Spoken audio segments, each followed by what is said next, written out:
بسم اللہ الرحمن الرحیم اعوذ باللہ من الشیطان الرجیم بسم اللہ الرحمن الرحیم وَأَنَّهُ هُوَ أَضْحَكَ وَأَبْكَى، اور یہ کہ بے شک وہی ہنساتا ہے اور رلاتا ہے۔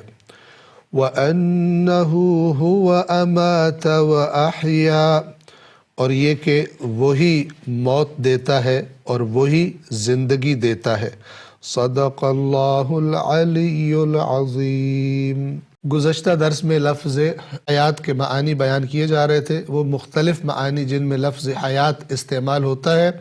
پہلا تھا قوت نامیہ، دوسرا تھا قوت احساس کہ جب یہ قوتیں موجود ہوں تو اس حالت کو حالت حیات زندگی کہا جاتا ہے۔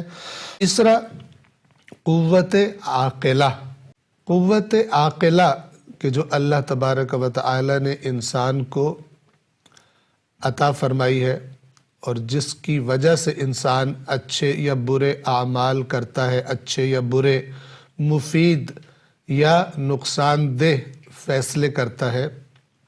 اگر اس کو صحیح استعمال کرے تو اچھے فیصلے کرتا ہے، اگر اسے غلط استعمال کرے، خواہشات سے، جذبات سے آلودہ کر کے عقل کو استعمال کرے تو غلط فیصلے کرے گا۔ یہ قوت عاقلہ بھی اگر انسان اس کو استعمال کرنا بالکل چھوڑ دے، جو بات سمجھنے والی ہو اس کو سمجھنے کی کوشش نہ کرے، اور خاص طور پر قرآن کریم میں ان انسانوں کی حالت کہ جو فقط دنیا پرستی کے ہو کر رہ گئے ہوں، اور اگر عقل کو استعمال بھی کرتے ہوں تو اپنی خواہشات تک پہنچنے کے لیے، اور خواہشات سے ہٹ کر ان کی عقل خواہشات سے آزاد ہو کر فیصلہ نہ کرتی ہو، تو ان کو بھی قرآن کریم نے مردہ کہا ہے۔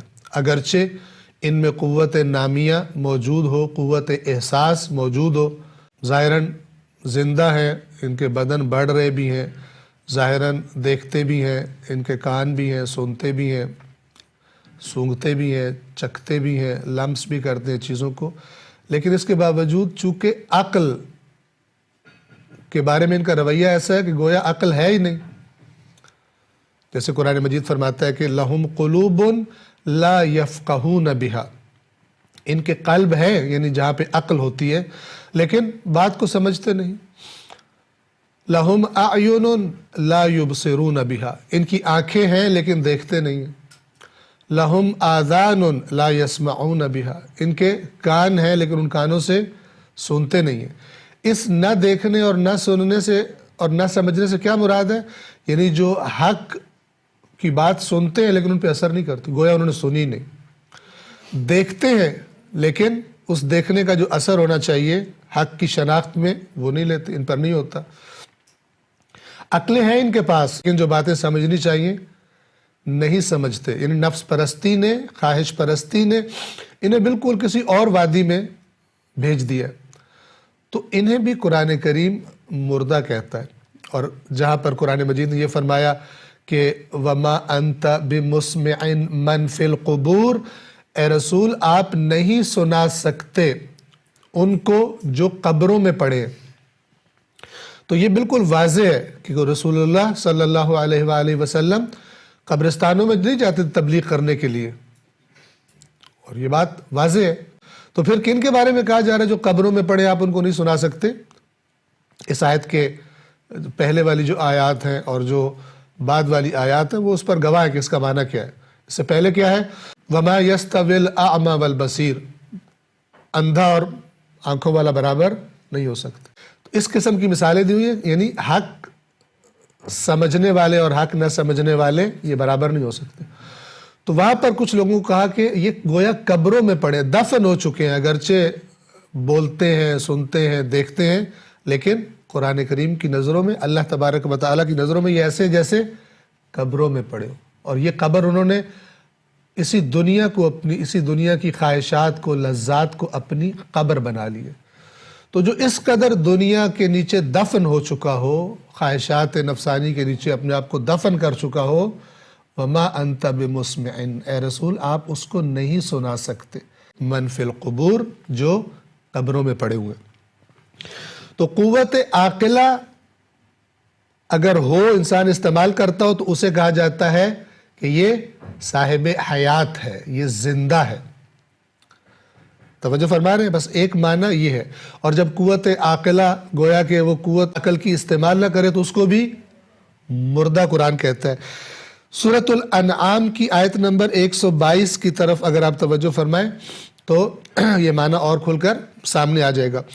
اللہ سبحانہ و تعالی فرماتا ہے سورۃ الانعام کی آیت نمبر 122 میں، اومن کان میتن، اور کیا وہ شخص کہ جو میتن مردہ تھا، فَأَحْيَيْنَاهُ، تو ہم نے اسے زندہ کیا.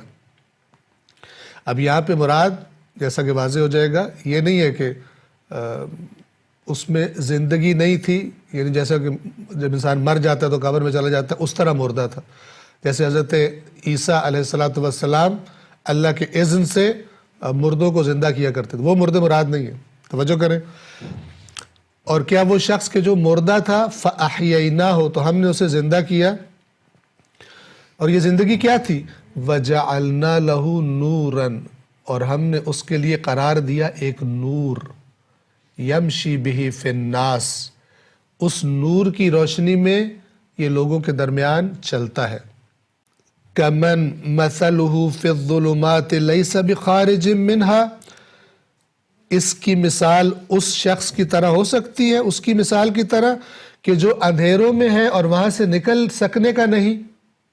لیس بخارج منہا، ان ظلمات سے، ان اندھیروں سے، ان تاریکیوں سے نکل ہی نہیں سکتا. اور پھر اس آخر میں اس آیت کا نتیجہ بیان کیا، کذالک زین للکافرین ما کانوا یعملون. اسی طرح، یعنی اس طرح اللہ نے اس طرح خوبصورت بنا دیا گیا ہے، مزین کر دیا گیا ہے کافروں کے لیے، یعنی جو جانتے بوجھتے ہوئے اللہ کی بات نہیں مانتے، انکار کرتے ہیں اس کا، حق کے منکر رہتے ہیں، حق کا انکار کرتے ہیں، ان کے لیے مزین کر دیا گیا کس چیز کو؟ ما کانوا یعملون، وہ کہ جو یہ عمل کرتے ہیں. اب آپ توجہ فرمائیں کہ کفار کے عمل ایسے ہیں کہ وہ اندھیروں میں بھٹک رہے ہیں. بھلا یہ اس طرح ہو سکتے ہیں؟ جب تک یہ نفس پرست رہیں گے، جب تک کہ حق کے طلبگار نہیں بنیں گے، اپنی خواہشات کو، اپنی آرزوؤں کو جو غلط ہیں، اللہ کی نافرمانیوں کی طرف لے جاتی ہیں، جب تک ان خواہشات اور ان لذات کو ایک طرف رکھ کر حق کے طلبگار نہیں بنتے، حق کی طرف آنے کی خواہش ان کے اندر پیدا نہیں ہوتی، یہ ان ظلمات سے نکل ہی نہیں سکتے، ان اندھیروں سے نکل ہی نہیں سکتے. کیا ان کی مثال اس کی طرح ہے کہ جس کو ہم نے زندہ کر دیا ہو؟ یعنی گویا یہ لوگ مردہ ہیں، یہ لوگ مردہ ہیں. ان کی مثال اس کی طرح نہیں ہے کہ جو مردہ تھا، انہی کی طرح تھا، حق سے دور تھا، نفس پرست تھا، خواہش پرست تھا، ہم نے اسے حیات بخش دی. اور وہ حیات کیا تھی؟ کیسے زندہ ہوا؟ وَجَعَلْنَا لَهُ نُورًا، ہم نے اس کے لیے ایک نور قرار دیا ہے، اس کے اندر کو ہم نے روشن کر دیا ہے.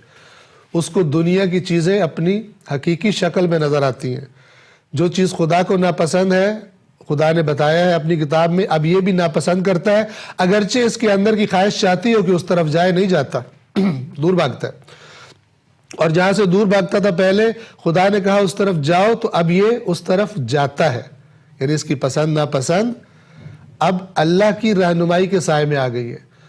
اللہ کے نور کی روشنی میں اب یہ دنیا کو دیکھتا ہے، اعمال کو دیکھتا ہے، اپنے فیصلوں کو دیکھتا ہے. تو اس کو قرآن مجید نے کیا کہا؟ ہم نے اسے حیات بخشی، اس کے لیے نور قرار دیا کہ اس نور کی روشنی میں اب وہ لوگوں کے درمیان چلتا پھرتا ہے اور وہ صحیح فیصلے کرتا ہے. تو پس یہ عقل کا آزاد ہو جانا خواہشات نفسانی سے، اور عقل کا وحی الہی کی رہنمائی میں فیصلے کرنا، یہ اسے قرآن حیات کہتا ہے. اور جس میں یہ نہ ہو، جو یہ نہ کرتا ہو، اسے کہتا ہے کہ اے رسول، آپ جو قبروں میں پڑے ہیں ان کو نہیں سنا سکتے. یعنی ان کے کانوں میں، ان لوگوں کے کانوں میں آواز آتی ہے مکہ والوں کے، کفار کے، لیکن آپ کی بات سمجھتے نہیں ہیں. والسلام علیکم ورحمۃ اللہ وبرکاتہ.